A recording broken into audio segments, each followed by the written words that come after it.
We're talking about Martin Cahill, Patrick Cahill, and their involvement with the SAS, and their involvement with Andrea Davidson, and you're telling me that they have been involved in killings in the past around the Irish sectarian issues?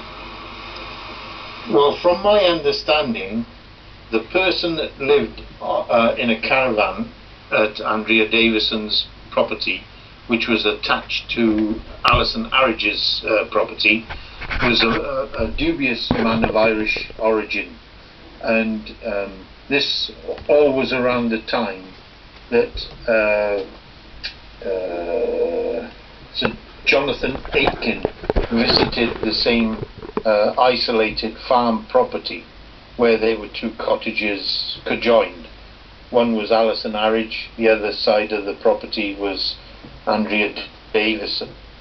Both lived there with their prospective mothers until both passed away, which just left both of them in the properties, joint properties.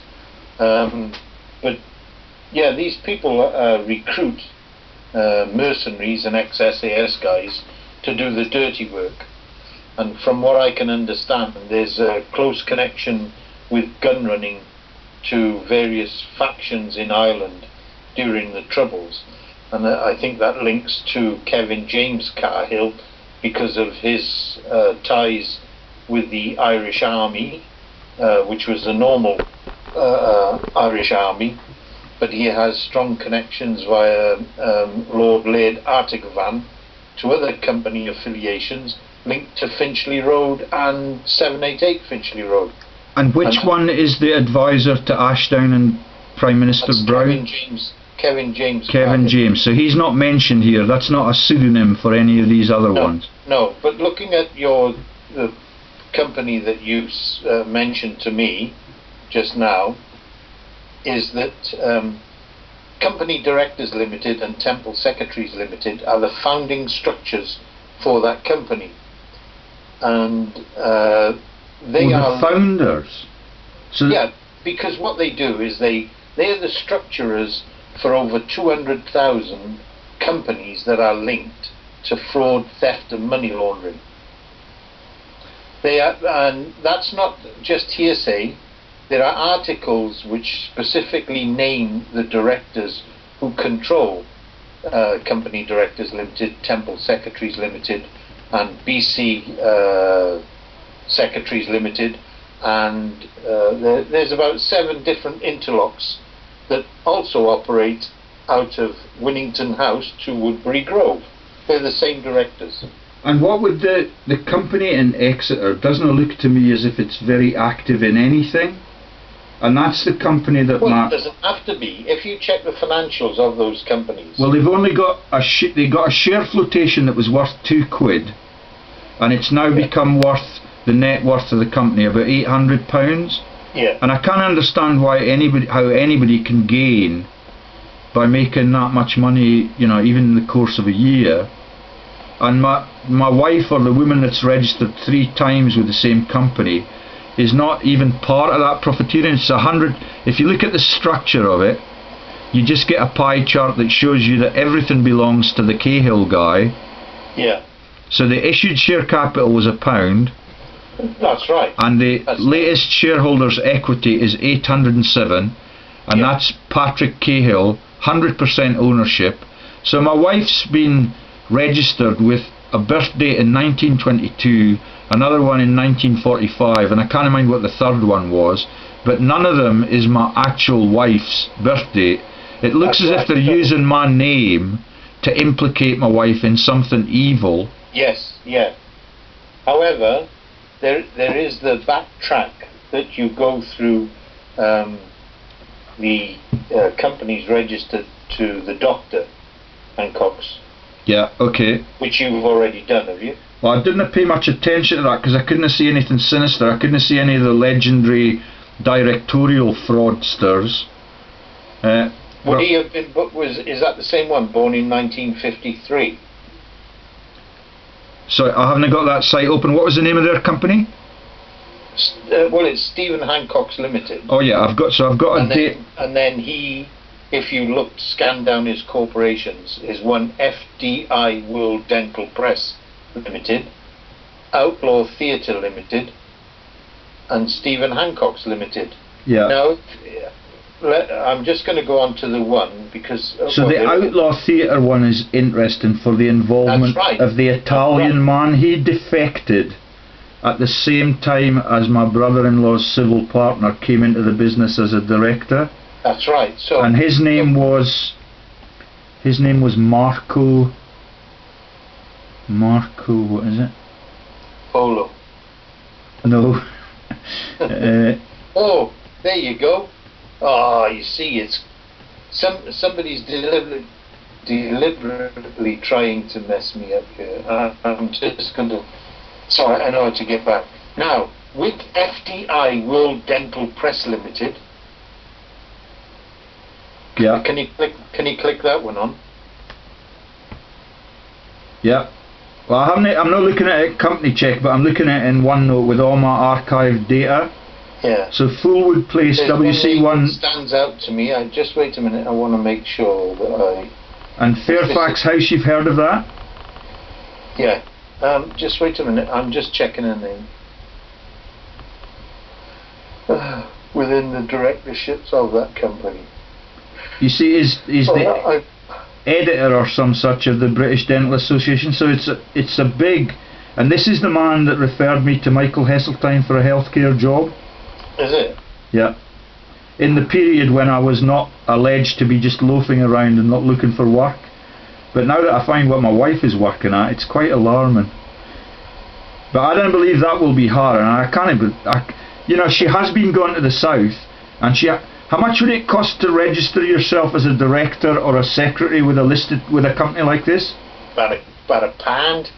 Alright, so the disappearance of £200 chunks at the account is just because she's having a good shopping spree down in the south? Auditors and accountants are the experts who know exactly how to move money. And this is... Oh shit,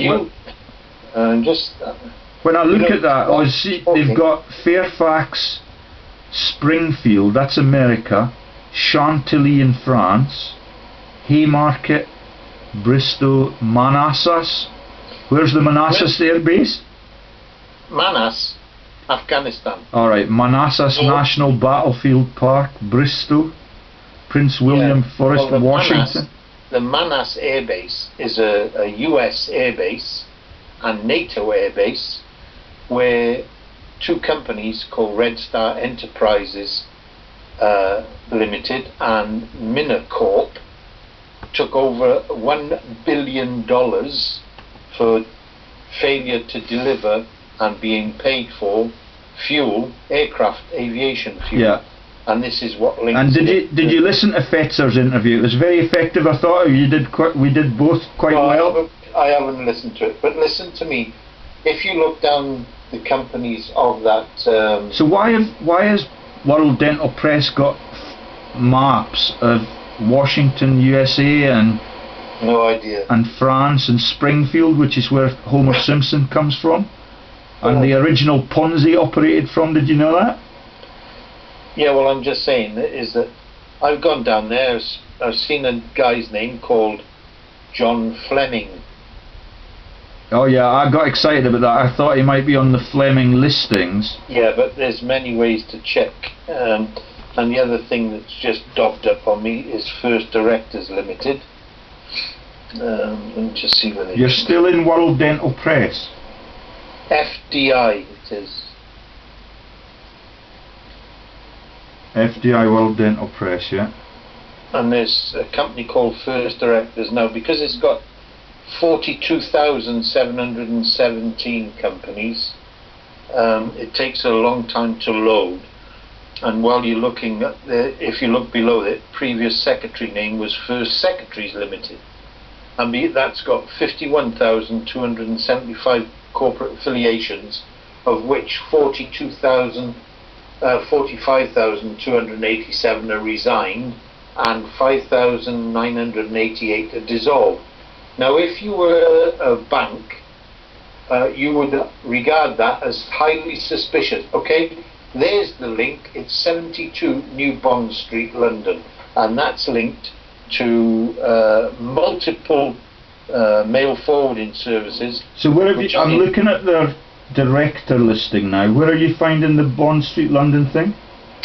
Because if you click on First Directors Limited, which are the secretarial Oh, sorry. Okay, yeah.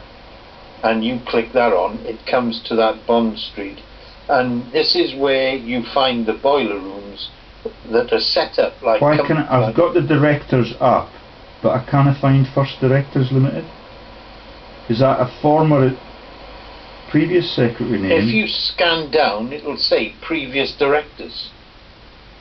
I've got previous director name: David Charles Crichton Alexander, David Henry. You're breaking up. I can't hear you.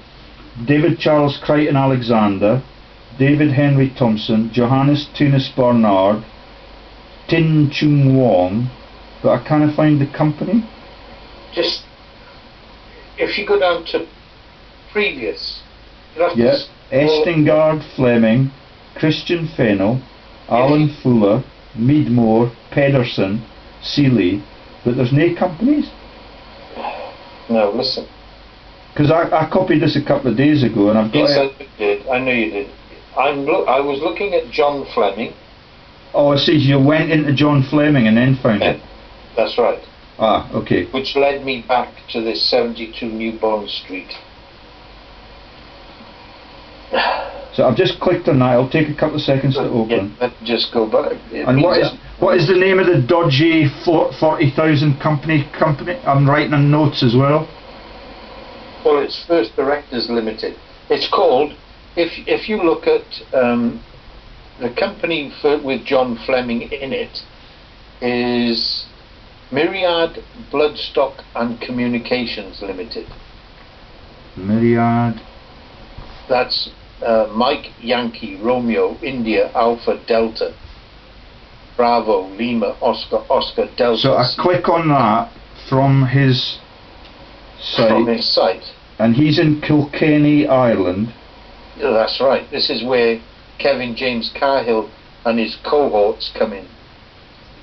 Fucking hell. And so why has he only got 2 listed companies, but the hyperlinked companies are numerous? That's right, because it's a hyperlinked set of companies. But if you look down, you'll see First Directors Limited. Do you see that? There's Simon David Marsh and John Fleming, which are the current secretary and current officer. And then below that you will see previous directors and secretaries. So I've got the list of hyperlinks below Fleming's name. Yeah. But I can't see the secretaries that you're referring to. No, look, you've got to go on to Myriad Bloodstock. Oh yeah, you said, yeah, okay, got it. And click that on. Right.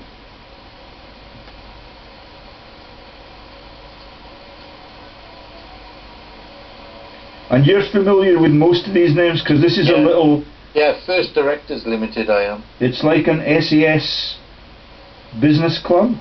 Well, they're just taking the piss, because, you know, you're talking about fraud, theft and money laundering with such a massive scale that nobody would believe that this country, with its police force and its serious fraud office, could ever think that this would be allowed to go on in this country.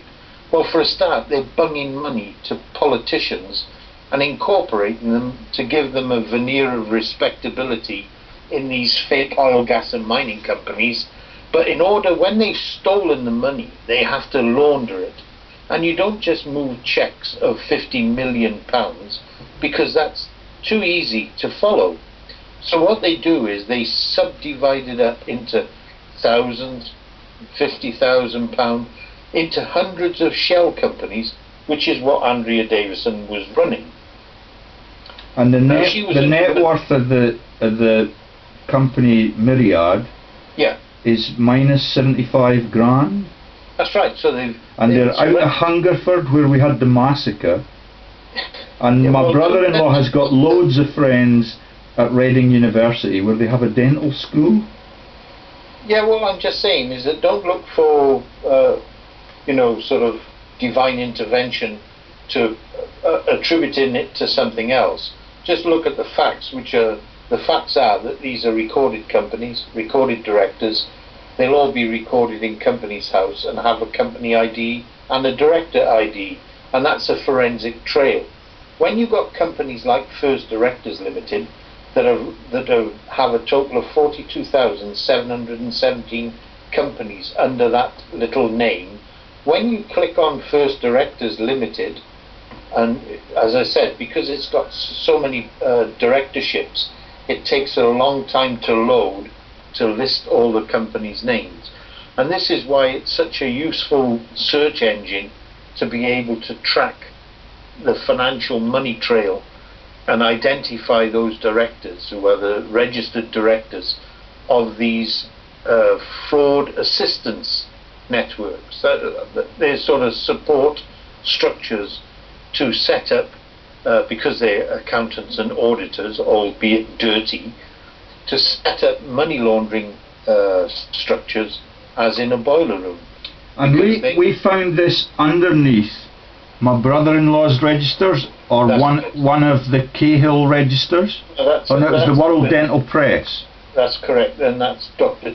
Stephen Andrew Fucking Hancocks. hell. So he's right into the... But yeah, because 72 New Bond Street, if you were to look up, that's also linked to the same people that Andrea Davison was working with. And 72 Bond Street is right next to Oxford Street and all the posh bits of London? Look, George, a lot of people make the mistake is that when you get a nice address like this, nobody would use Google Maps to go and do a street search or satellite photograph of the property. And if you were to put it into a normal search engine, 72 New Bond Street, what you would then get is the networks of companies operating out of the same address.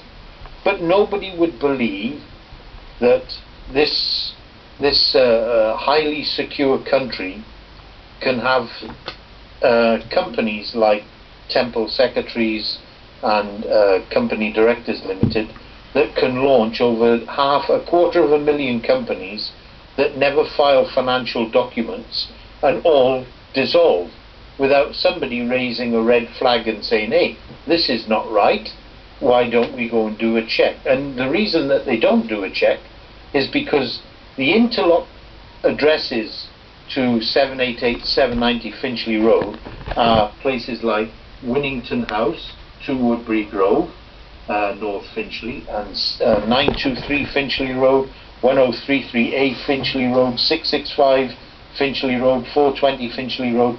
In actual fact, the whole of Finchley Road is run by a network of Jewish directors who interconnect all these boiler rooms and are participating in the money laundering structures for the covert arms trade, as well as dirty money from fraud, theft and money laundering. Well, when I put in the postcode for some of the companies that are involved in that St John's Road, yeah, you know, what would you describe that as? That's just a corporate director registry. Now, if you were to look at the same thing at 50 Lothian Road, all those companies, these exotic named oil and gas and mining companies like Cairn Energy PLC, what you will find out is that it's not just Cairn Energy, it's the network of subsidiary companies also operate out of the same address. And what they are is just a mail forwarding service. Now, when you have a company that says it's got a corporate asset base of over £1 billion, you would think that they would have their own office, wouldn't you? You know, let's be normal. But if it's just a fraud or a Ponzi shelf, you would not want to declare it as an office. No. You'd want to keep it as... So that's what I learned yesterday, was that for that place in St John's Road, yeah, that you have to pay, if you're a corporation, you get a PO box number. That's right. And you have to pay £45 a year. That's right. And when I rang them and asked them about the VJLHancocksCahillSAS, company, yeah, I forget what the name of it was, they just flatly denied that company exists.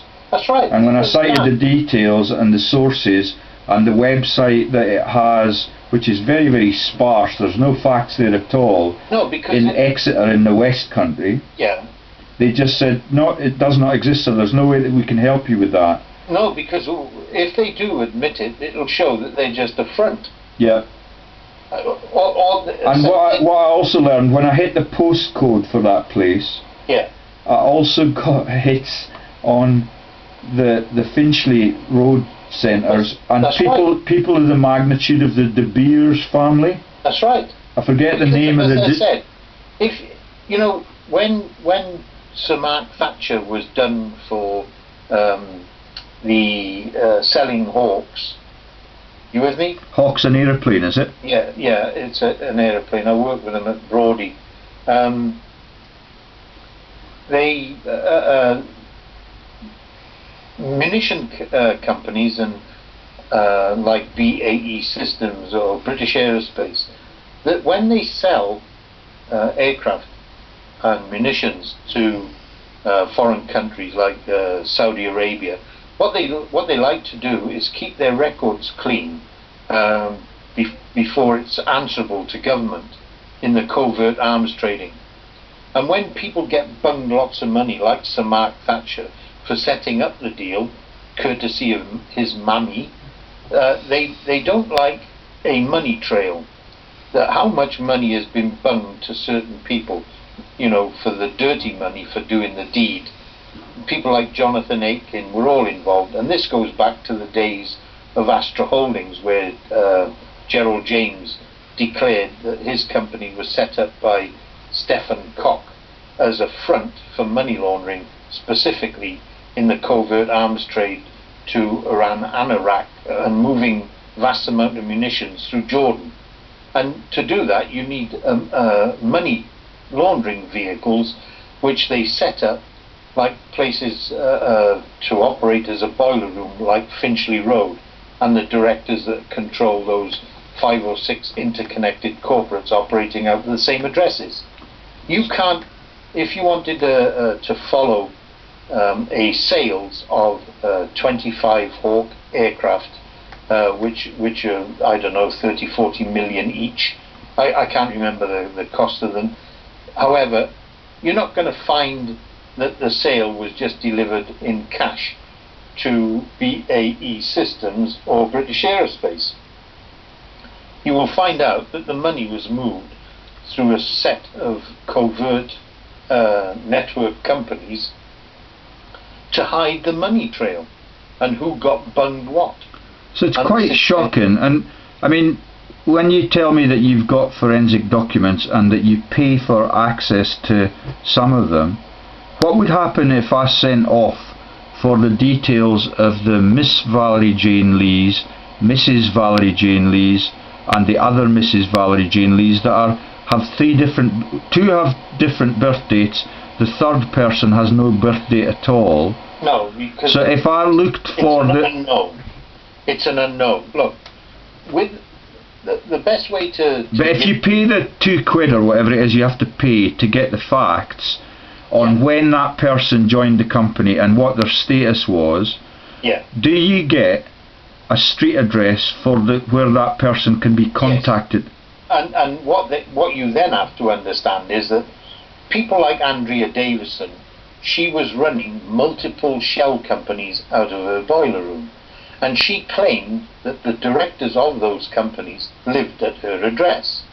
And that's why when the police raided her property on the 13th of the 1st, 2010, they'd already done prior investigations to the census records for people who were supposedly living at that address. Do you understand? Yeah.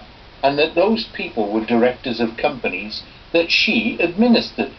Now what she was doing was she was listing various people under different names, were resident in her address, but they were also running other multiple companies which were linked to other addresses which were linked to Andrea Davison. So what you end up with is quite a complex web of interconnected boiler rooms that move companies not at random, but in order that after 1 or 2 years they can move the company's name, in name only, to another address, and register it at the company's house to say the company has moved. Do you understand? Yeah. And what they're doing is attempting, in a short period of time, to create a slamming door to anybody that wants to try and find them. So I know how that works already, For because money that is owed to them by way of fraud. when Now, they started off with the theatre company, yeah, they had an Italian called Marco Gilardi in it, yeah, and yeah. he lived in their flat, or he's registered in their flat Yeah. at Bellamy's Court, Abbotsshade Road, London, SE 165RF. But I know for a fact that when I looked on companies in the UK, Yeah. that his involvement, you cannot trace him, or you cannot trace the company when he was running it from that address. But I can trace exactly where he come from. I'd just like to know where he went and whether or not he's involved in the Berlusconi business empire, or what he's doing now in Italy, because I would assume that he's become a laundering tool or a mail forwarding address. So just give me that guy's name again. Marco Gilardi, but it's the only registration I can find for him. How do you spell it? The rest? Marco Yeah. Ghel Ghel. Ardi. Ardi. Marco Gilardi. Ghelardi. All one word. Yeah, number 907 197 907 197 197 212. 212. All right, I'll get it for you tomorrow. I will find out how long he's been in any address. And then, the other thing that they're doing is that they're now raising funds on aid for the HIV, the gay choir sector. Yeah. And it's these are the people that have now taken control of my children's future. They're moral advisors. I'm not allowed to know where my children are, but they're allowed to visit his flat with the pictures of the naked boyfriends on the wall. Yeah, well, look, one thing that always worries me is that when you have a corporate address that interlocks to a boiler room, like 788 790 Finchley Road, is that those directors who ran that company are listed in other articles as being shareholders in the Manas airbase fraud, where supposedly the American Senate requested an inquiry into how two British-run corporates, where the directors of the secretarial agency are shareholders in those companies, and where they've dissolved. Do you understand? Yeah. Is that if you have a company which is an obscure company that gets given a government contract of over $1 billion that suddenly dissolves, where they try to hide the directorship history and the registration of the address of that company, which is quite plainly the same address as Andrea Davison's network worked with, and many others like David Mackenzie Donald Mills, who is the husband of Tessa Jowell. He was convicted in absence in the Italian courts of money laundering for Silvero Berlusconi and the mafia. Wow. He was. Yeah, I believe you. Nothing surprises me anymore. No, because you see, the police, when somebody is stopping the police from kicking down those doors, from kicking down the doors of the boiler rooms, and that can only come from high political office. And the reason that they're not kicking the doors down is that it's my belief that those addresses and the sequence of Finchley Road addresses are incorporated into Mossad and our intelligence services. And this is and the SAS and the Australian Intel, and the most feared SAS on the globe, according to the Australian person I talked to earlier today. And all of them are using as their website designers on the stock market ASCIO, the Australian Intel organisation. If you can imagine that when the Cold War broke down, when all these walls, the Berlin Wall came down, and we had open relationship with East Germany and Russia, what happened to the hundreds of thousands of secret agents? Do you understand? Yeah. Where did they go? They were all kicked in onto the dustbin pile. Now, it's my belief that these people got together and they were sticking their finger up to the people who they were doing the dirty work for, who then tossed them onto the shit tip. And what they've done is they've, because of, by way of blackmail for the dirty deeds that they did in the past, they had all these shit politicians under the cuff because of the work that they'd been doing. And so it was a sort of, you just leave us alone to do our dirty work. We'll bung you some dirty wonga. We'll even make you, a lot of you, directors of fictitious company, and all you have to do is just take your £70,000 a year, shut your mouth, and just take the money. So another friend of my brother-in-law is Ian McKellen, you know, Sir Ian McKellen, the man who played Gandalf in the famous Lord of the Rings films. Yeah. And he's a director at the National Theatre, and that ties him into another Hancock in the singular with no S on the end. That's Outlaw Theatre Limited. But, well, have you heard of Land Gas Energy Limited? Oh yes, yeah. Tell me about its frauds. Well, you can look at... I'm taping this. Yeah, but this is the other, and you're talking about Intel. You see his companies: Divil Holdings Limited, Land Gas Energy Limited, EP Development PLC, Ham Scam Limited, Melrose Holdings Limited. But then you get to the bottom and it gets much more sinister.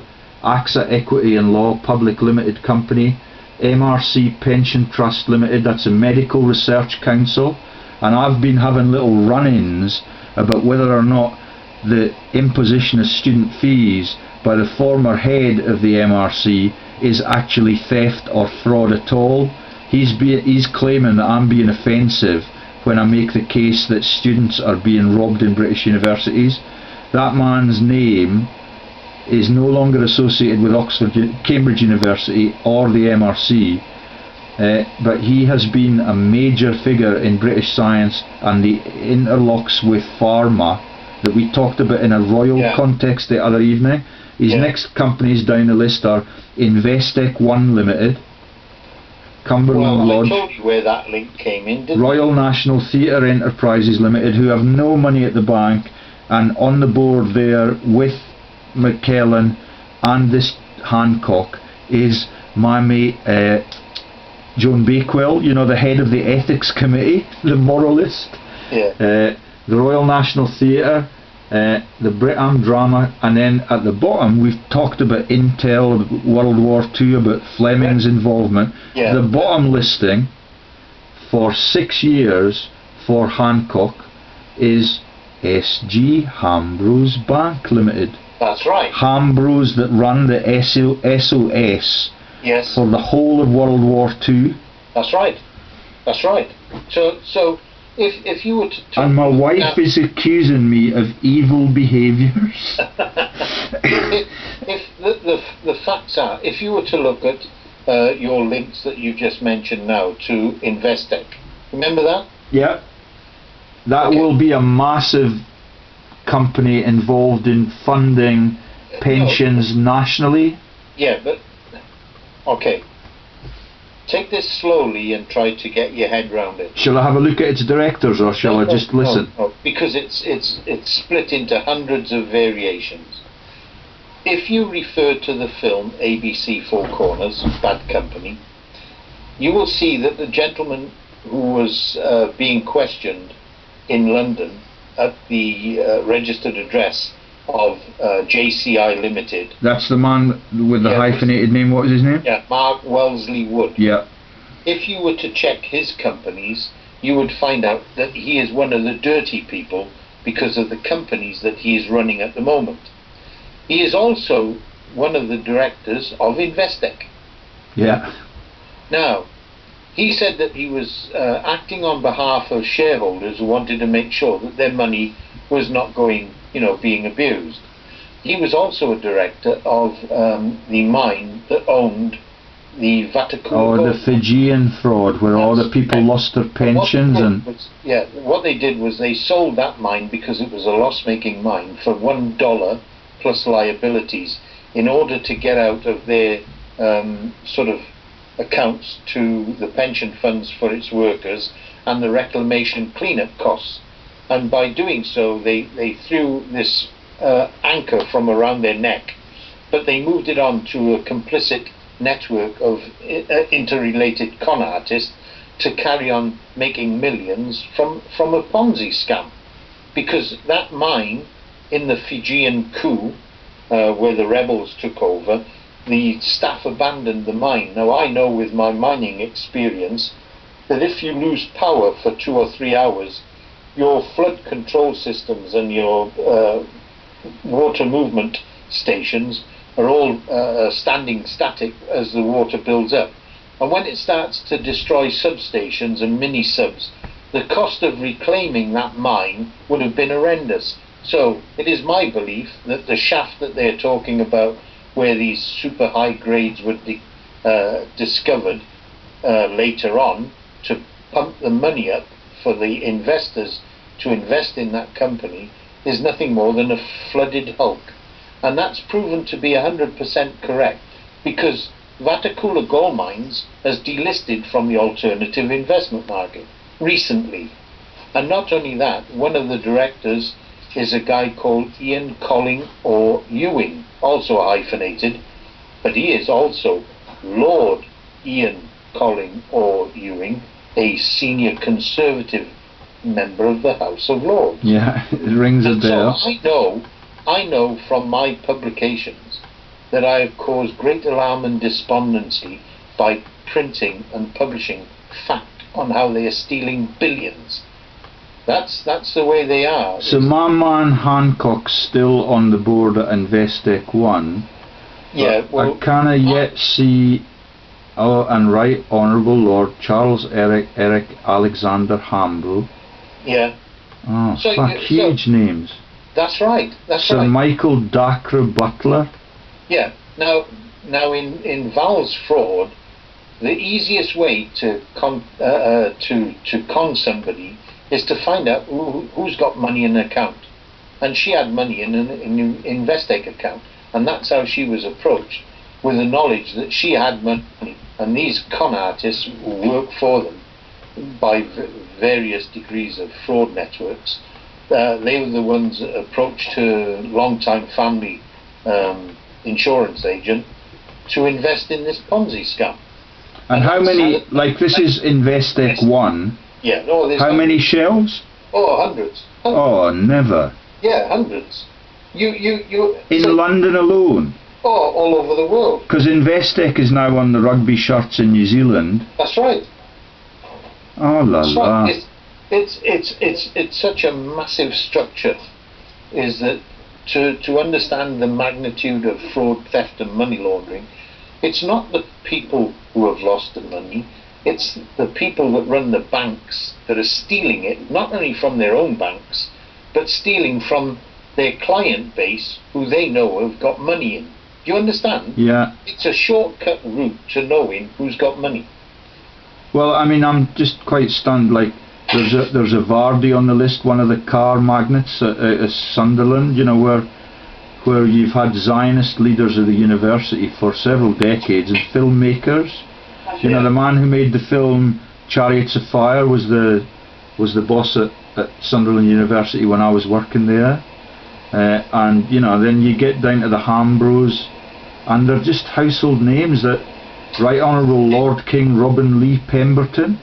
Yeah, well, my research goes back to the directors of Lloyds Bank, who were all part of the P2 Masons. They were part of a massive asset stripping network of Masons, Freemasons, who were specifically setting up companies who had large amounts of dosh, was to get on the board of directors and for them to conspire to steal that money.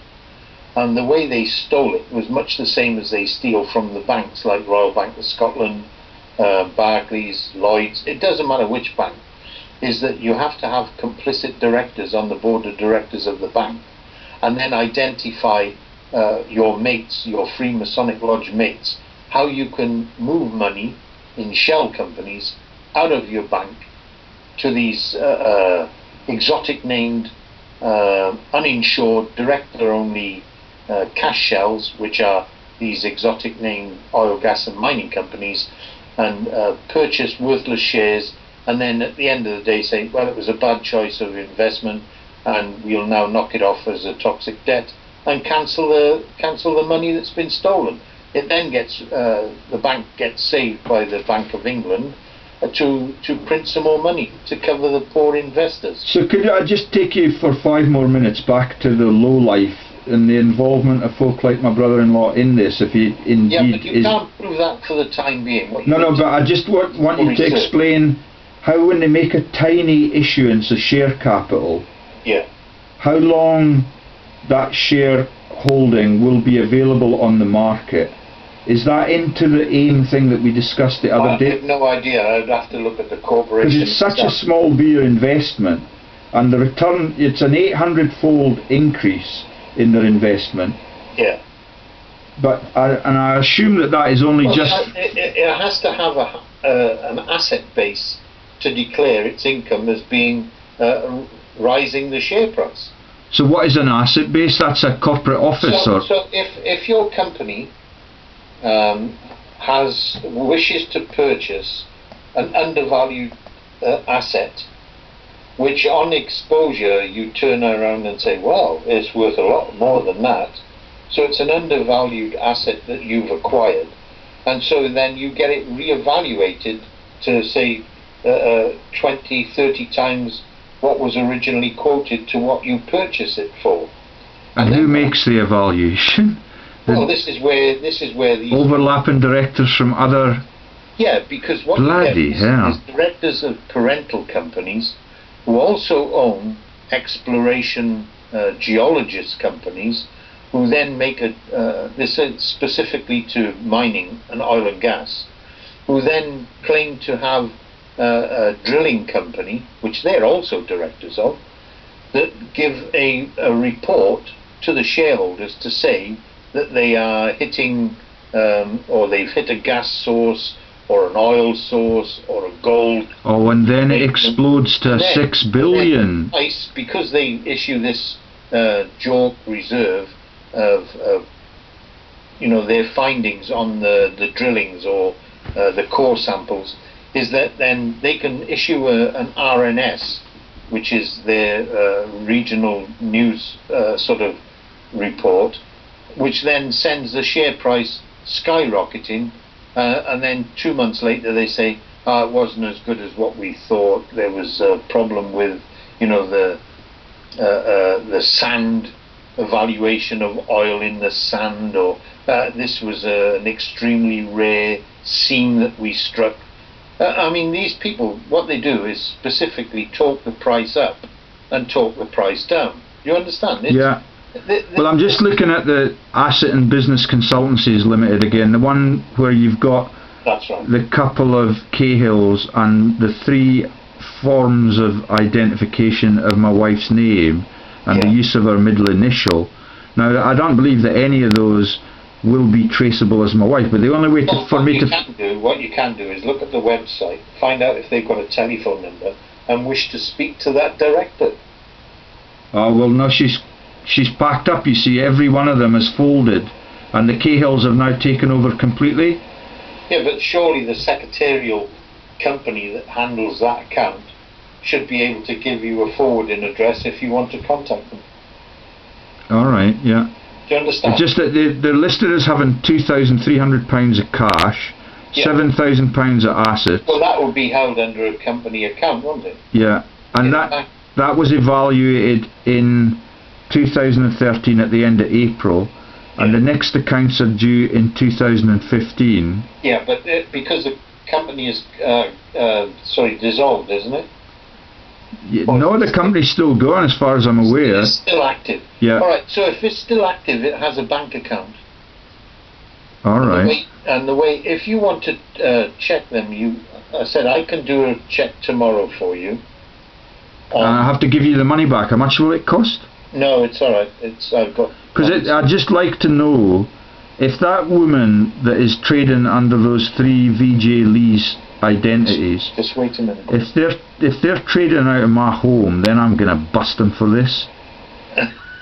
I mean, it will win me my law case, but it will ruin, and it will get me, hopefully, access to my own children as their moral guide stone. That's I mean, right. because this is just fucking evil. But I don't believe my wife is capable of this. But as I said earlier, nothing would surprise me at this stage. And you stage. wouldn't say David Cameron is evil. No, well, you see, I'm just I being think so. You ought to take some smart pills if I was. I've just been so stunned by the level of their greed. Yeah, that's all it is. It's greed. It's greed on such a. And the accusations that we are making, that I've been the person that is driving the family apart, when everything I do is a moral stand on how society can get back to decency. If the Prime Minister is such an honest man, a man that was voted in to run this country as the Prime Minister, if this man is such a stand in your face on the TV, we're all in this shit together, if this man is who I think he is, he should be made to confirm or deny that in the internet websites they are accusing him and his late father, Ian Donald Cameron, and Lord Norman Lamont, of being involved in £1 billion money laundering to Panamanian accounts, using his late father's co-directors in Panmure Gordon to move over £1 billion to an offshore tax shelter under a company or family company called Blairmore Holdings, which is under the Blairmore estate, which is David Cameron's family estate. If this man is involved in that, and he is perverting the course of justice, so it is claimed, him and Lord Norman Lamont, of attempting to pervert the course of justice by trying to prevent the Federal Bureau of Investigation from America and the City of London Police investigating the disappearance of over £1 billion. And this man, if he is part of that, should answer a denial to the internet websites that clearly stipulate his name and that of other companies involved in the asset stripping of Gerald Carroll's estate under the Gerald Carroll Foundation Trust. So it's just, you're talking about dirty politicians. Lord Norman Lamont was a director of a company called Rab Capital, which was a major fund sourcer for all these fake oil, gas and mining companies which I have named. And have you any idea what, like, if the Cahill people that are working on these issues are genuinely murderers and assassins, the people that work with how much do they earn to play these roles and to undermine the whole of society? How much does an MI6 operative get? Basic? No idea. But that came about with my uncovering the two SAS commanders at Blackburrow and Blackburrow and Aldwyn, James, Glendine Wright. Why would they spell their names wrong? Why would they have two variations of... These are the proud SAS members and SAS commanders who advise our military government. And deceit like that, just dropping a letter so that you can't be identified, or... That's right. Because that's what my wife's solicitor does. That's right. She's a Canadian citizen. These fine, upstanding heroes, these military heroes, work with people like Ambassador Francis D. Cook, who was named in 1991 by the BBC as being part of an organisation running blood diamonds and having a terrorist on as a shareholder in Oryx Natural Resources. These are the fine upstanding citizens that get knighted with medals of honour. And if they're working with such shit people like the directors of Lonro, which was the unacceptable face of capitalism, how come these people are given such civil ceremony honours when they're stealing billions? I would like to know. Well, I'm just, you know, I cannot believe that, you know, my brother-in-law is a leader of men, allegedly, and you can see that he's a capitalist dreamer because of every after-dinner discussion we've ever had. But he now tours the globe, running those trade fairs that you talked about, and he does not even practice his profession anymore, he just profits from it. Yeah. Yeah, so they go around the trade fairs selling the education sector, which is selling the students in dentistry down the Swanee and into a massive debt burden that they'll never be able to pay back as professionals. And it's just, you know, how that can happen. Can I be personal, George? Can I ask you what the... Well, I don't know whether I'm going to be able to, you know, publish this video because there are so many personal names in it. I know. If I send you a copy and you keep it for me, would that be the best way of doing it? Yeah, that I can always put it down as a reference. Yeah. Can you just give me... But you know, I'm tempted just to send it to him and say, do you know the magnitude of what you're into here? Keep it to use. Do you understand? I don't want to coerce him. I just want my wife to be informed. If my brother-in-law has led my wife into this honey trap and is using my name to defame her and me, because what they're doing, he's funding her divorce proceedings. Yeah. That's openly declared. And you can see what they're up to. You can see that my house, when she entered it as a lodger... Can you tell me your ex or your wife's age? She's 56, I think. She's a year younger than me. 56. Just bear with me a couple. But I mean, the birth dates are all over the place. One of them was 1922. All right. I've got an address here, 12 Gulf Avenue, Halifax, with the same date, roughly the same age. So Valerie Jane Lees. Valerie Lees, 12 Gulf Avenue, Halifax. I'm looking at this age bracket of my search engine, which I paid for. Oh, I see. Can you have a wee look for Valerie Jane Hancock's? That's what I'm looking for. No, yeah, that's her maiden name. There's... Hang on, wait a minute. I'm just looking. All right, so that's the only one that fills that sort of... So Valerie Lees was where did you say she was? No, that's just Valerie Lees. Valerie J, I'm looking, there's quite a few, but it doesn't give the middle name, it just gives the initial. Okay. So I'm looking for Scotland, and there's nothing there. Well, she's lived all her life in the Hemel Hempstead area, where the Rothschilds are the bosses. Oh, alright. Where is that again? It's in Hertfordshire, you know, where all the Rothschilds' mansions are. Right next door to Stocks, where Phil Edmonds lived for a while. The owner of Butlins now lives, was my boss on the river. That's not Oldham, is it? I told him Oldham. No, but Bolton's near Oldham. Dewsbury? No, wrong age. Let me just look for that Hancock's. Valerie Jane Hancock's. I got somebody that was registered somewhere in the Cotswolds, and it was a very posh place. I can't remember what the name of the town was. No results for that. Alright.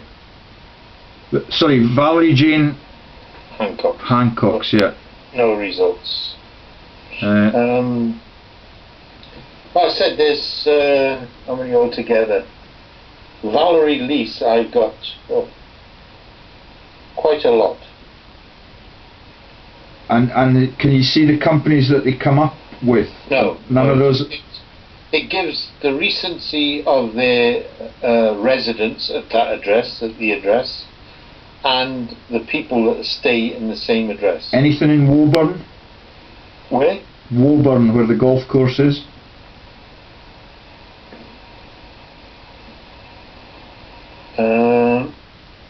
I got 1 year Redcar.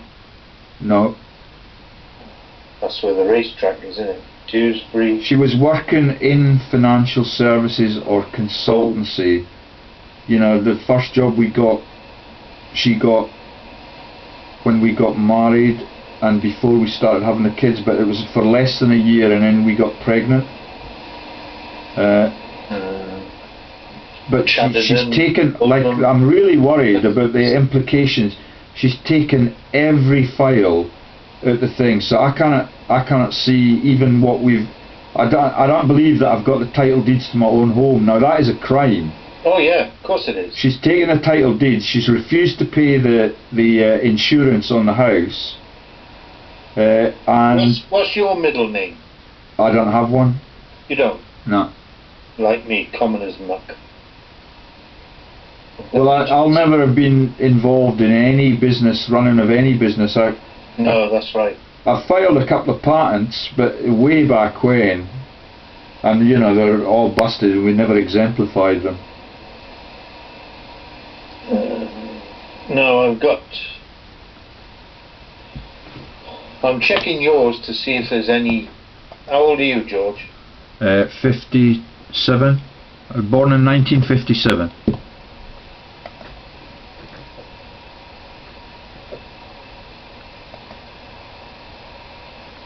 Yeah, it's got down to 57. You see, some of these haven't got ages next to it. But you didn't find that Marco Gilardi guy? There was nothing. No, wait a minute. Instead of looking for yours, I can find exactly where you live. Are you in Glasgow? No. No, we're in the Scottish borders, where all the dukes and duchesses were that you told me of. What have they pinned on me? Nothing. I just can't believe the magnitude of it, you know. What's that guy's name again? Is Marco Gilardi. Hang on, I've got it written down. Because he's gone back to Italy, and there was allegedly a fallout in the theatre company. And I'd love to know more about that Gay Boys Choir thing, because they're now into the HIV profiteering. The man I met in Australia today, he's big on the charitable scams, he says. There's one. He lived in flat 27, Bellamy's Court. Yeah, that was my brother's home. That was the flats where my brother-in-law started off. 39. And it was quite a low-life flat compared to the ones that they eventually moved into. Guess where? He lived there from 2000 to 2007. Yeah. And that's the last recency of his domain there, was the 30th of the 7th, 2007. And it says there were nobody else living there at the time. So he must have been a kept man then. Well, as I say, they're all homosexuals. Yeah. And you know, they're all into that arty-farty, musicy stuff. And I remember, you know, my mother-in-law's just like, she's a rustic woman, and I reckon whether she would understand the plays and things that they saw. Yeah. But you know, as long as somebody was taking their clothes off or something sensational, then it was a good night out. And you know, all of them are extremely genial. Like when you sit down and chat to them, it's really enthralling. They're really polite, they're really engaging.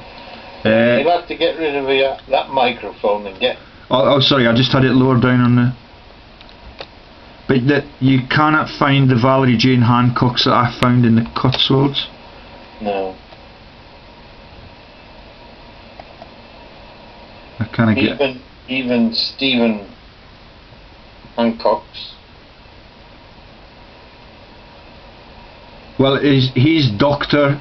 Stephen... Oh, wait a minute. Yeah, sorry. Dr. Stephen Andrew Hancocks. Yeah.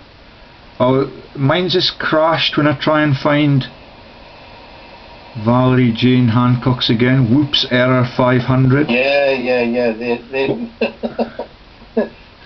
They're a bit worried. Yeah, there it is.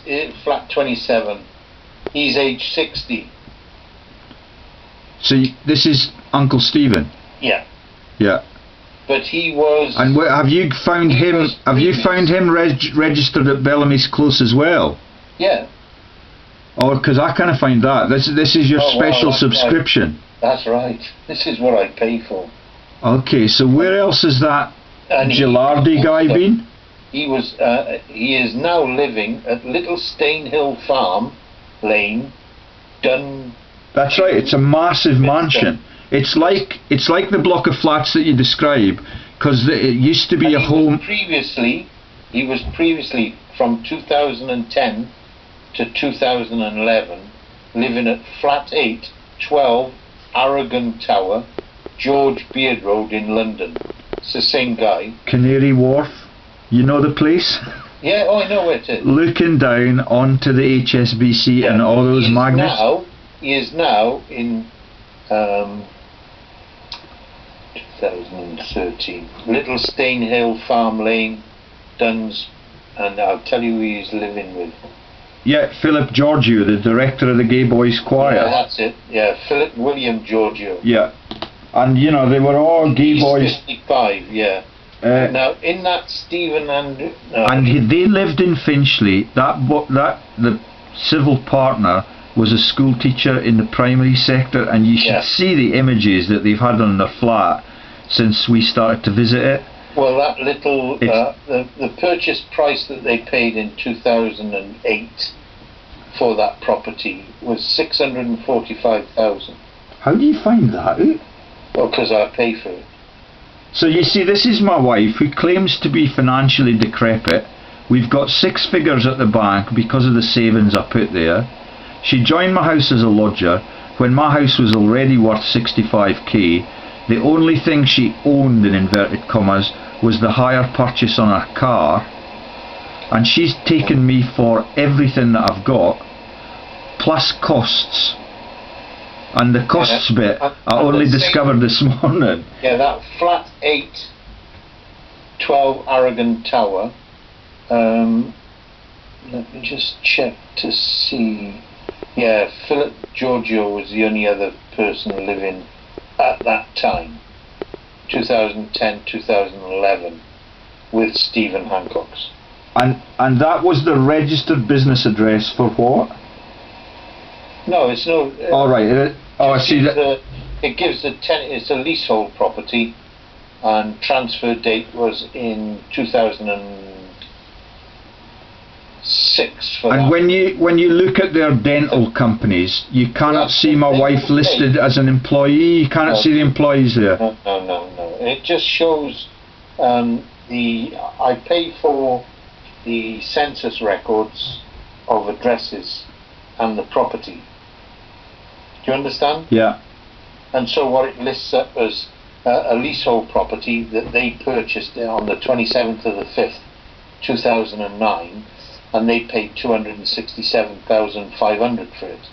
But then, in 2010 to 2013, because obviously they left then and went to Little Stainhill. Well, they commute 2 days a week they're in London, 3 days a week they're at Little Stein. Right. And there's enough space there to inhabit. My wife works for the company, although that's undeclared. Yeah. And if my wife really wanted to work for the company and live in luxury, she could go and live with them. But what she wants to do is to steal everything that I've worked for the whole of my life. Yeah. And I now entirely understand that. But all of this has now given me evidence, but none of the solicitors, because of their corruption. Well, I can send you a copy of this. And is there property in near Chipping Norton listed, or has that been always held at arm's length from their business? They lived in a place called Lower Swell, which is right next door to Stowe on the Wold. Let me just put Philip. Let's find out where this guy has been in his history. I think it'll only come up with that address. I've taken a lot of your time, but I'm delighted to be talking to you again. I thought we had fallen out for life. I've been very, very Yeah, busy. I can tell you were stressed. I'm not stressed. It's just it's a lot of overworked then. It's a lot of work to compile a to Z of people and how they interlock with forensic evidence, and that's That's what I say. I don't want to make a mistake. I have to double check, triple check, because when you accuse somebody of being a con artist, you have to be able to provide enough information which warrants you saying that. Well, that's why I've been drip feeding them with the knowledge that I've got about this company Secretaries Limited and, you know, the use of Temple. Yeah. And that's the biggest one. That's the biggest one. Temple. Oh, 100%. Yeah. Well, I don't know whether, you know, see, they look like such decent people that I don't know whether or not, you know, the likes of, who's the woman that works in a block of flats at Finchley again? Barbara Cahan. You know, she might do all the thinking. She doesn't just work in that location. She has about 60 different ID numbers. And that's how you end up with having 250,000 companies. Do you understand? Yeah. How can you provide secretarial services for that amount of companies? Come on. Well, you see, my wife just hits the keyboard. Whatever they tell her to type, she just transcribes it for them. Yes, so what she's been led into is potentially a career in fraud for the rest of her days. And if that's the case, I'm going to insist that she change her name. Can I insist that she change her name? No, well, you're not divorced yet. So. All right. She can keep that name if she wants to. And you know, the issue that she's saying that she's been separated since the summer of 2013. Well, that's not fact, is it? Well, it's just a load of crock of shit. And she's claiming half of my pension when she's only entitled to 6/7 of that. And it, you know, I'm just trying to get her to see the sense that if she were to come back and live with me with the kids, she's not going to look. I don't know. I think you're living in delusions of grandeur. Well, if she's been led into this by her brother and she does not know that she's been drawn into criminal activities. Listen, I listened to what your wife called you. I listened to it. Yeah. And it was very embarrassing. Well, you see, she'll be stressed. She knows that we know everything that the Prime Minister has done as a crime. And if she, in February of 2012, made a trip to the south so that she could register with the company in Exeter, and then do the dirty so that her brother-in-law has access to another Ponzi shelf or some laundering vent, and she does not know the implications of her doing that and using her name to help him along with his growing business. You know, he's doing okay. He's moved up from 267 up to 645k, and that's, you know, they're netting almost $1 million in property value already. Well, I've got the photograph of Philip Georgi. Yeah, it's not pretty, is it? Oh, I can tell what he is. Yeah. Just the stance. Yeah, it's anyway, that's bigotry. You see, I don't want to talk about that. No, I'm not decrying whatever. And the people, their relatives, and the gay people that live with them, and that meet with them, and that party with them, they came to live within 10 miles of my hometown, and they came to Christmas parties in my house in the first year that we resided here. They are keeping an eye on me and Valerie. And you know, the guy is riddled with cancer.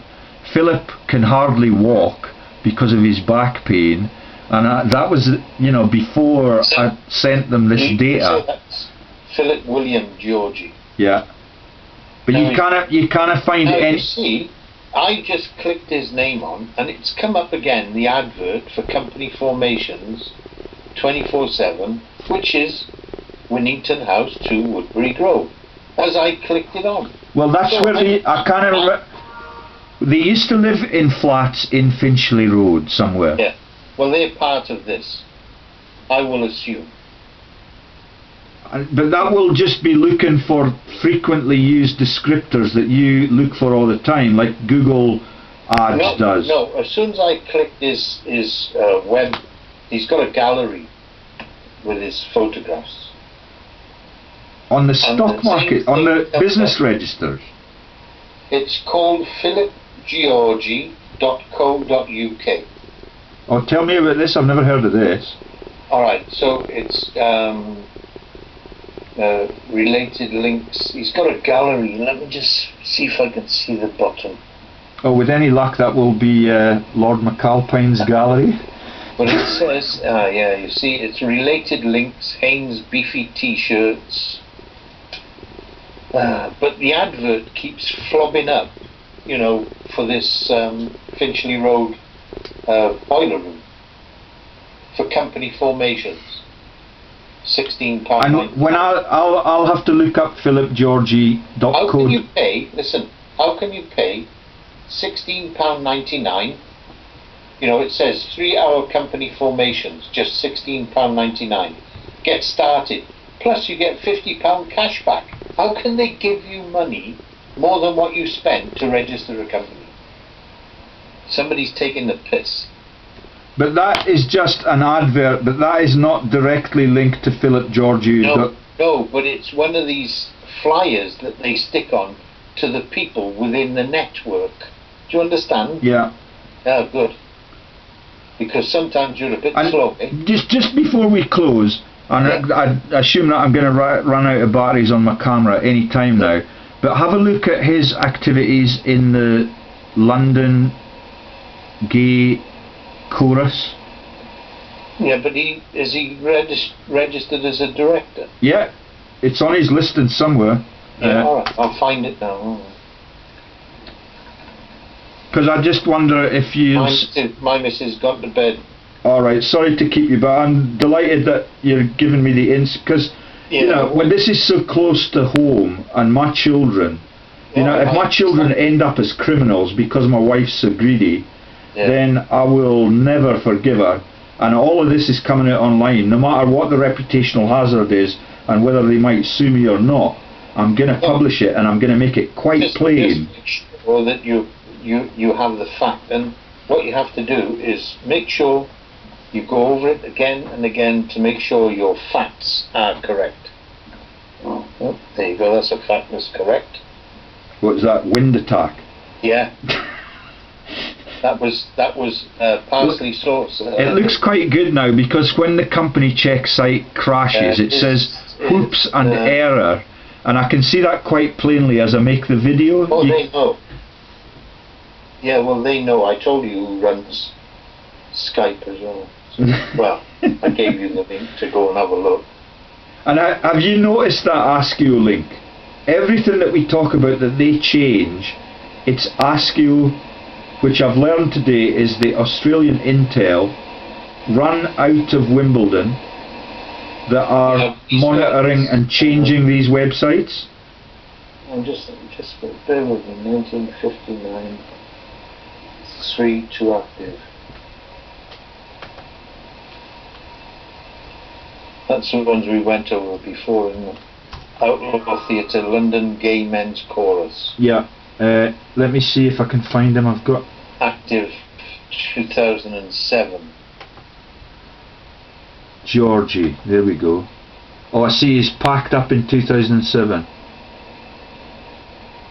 No, he was active. He incorporated. So the company was incorporated in cash 4,000, liability 740. That's so.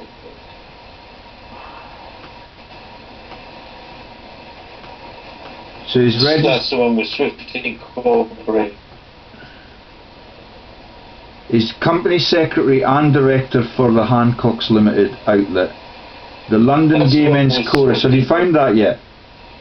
Yeah, that's right. I've got it now. It was active from 2002 to 2004, and if you take a look at their structure and their... He finished in 2000, in July 2007. Because if you throw your cursor on it, it will tell you when he was active. He was active, if you just put your cursor onto his name, it tells you from the 20th of 9th 2000 to the 17th of the 7th 2007. Yeah. And Giorgio was still active, but he incorporated 17th of the 7th 2000. And when you look at their former secretaries and directors, there's none of the big names involved in laundering or anything? No, other than its founding structure, which was Swifting Corporations, which is 1 Mitchell's Lane, which is part of the network that I say is nothing more than an assisting network to front these companies that are all interlocked to Westminster. Could you just have one more little... On the final page for Georgie, I've got his new initiative on HIV. Now, you know the implications of HIV and all the conspiracy theories around it, but he's got a listing for a charity called Positive Voices Choir.co.uk. Positive Voices Choir, it's all one word on the website.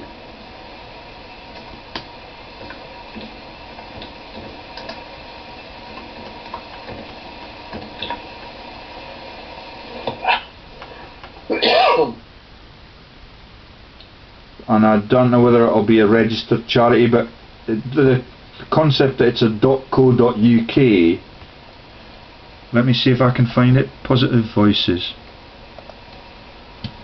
Shit.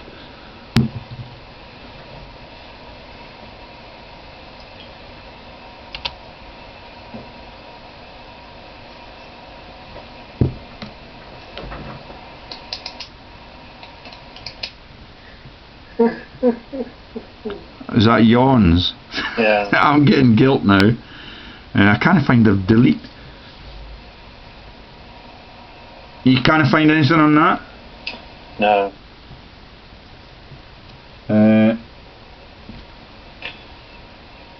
And the website.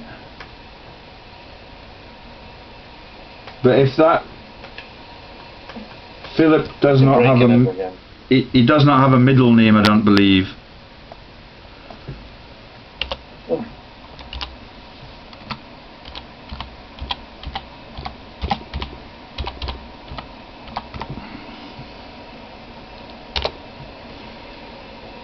What was it? Positive Voices, what?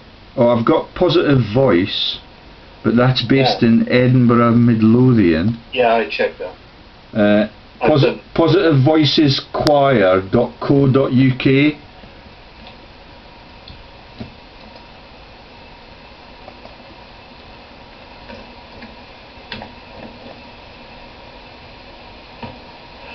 And they've got one in... It looks as if they've got a couple of European companies. It's a donation as well. London-based choir. Oh, you found it? So it's a registered company? Yeah. And why does Georgie must not be on the board of it then?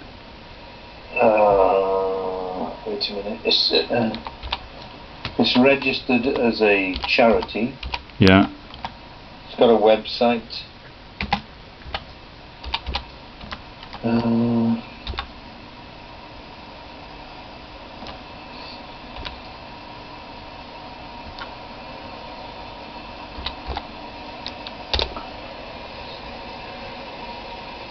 And what have you entered to get it? Positive Voices Choir. Oh yeah. .co.uk, and it comes up just in the search engine. Oh, I see you're on a Google search, not a company check one. Yeah.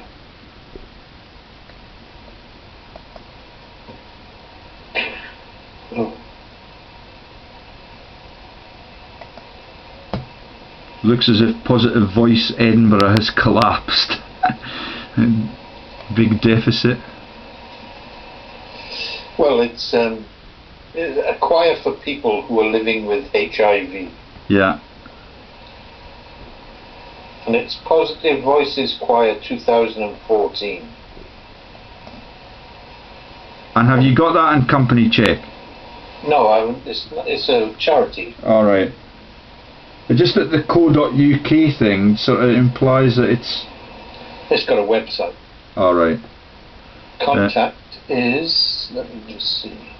Oh, it's just... That Gillardy guy's not on it? The Gillardy man that used to be their co-director? No, because what this does is if you want to contact them, it's got a website contact form. Alright, okay.